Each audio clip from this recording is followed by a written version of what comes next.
పాల కన్నా కమ్మాగుంటయంట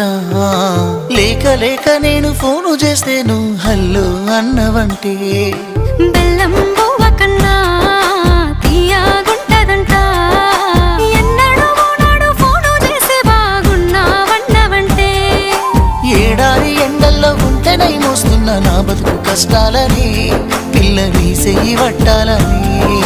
నల్లని సీకట్లో ఒకదాన్నే కూసున్న దిక్కులేని పచ్చినయ్యి బావా నువ్వెప్పుడొస్తావని ఏళ్ళైపోతుండే పిల్ల ఎన్నెలొచ్చింది మన బతుకులా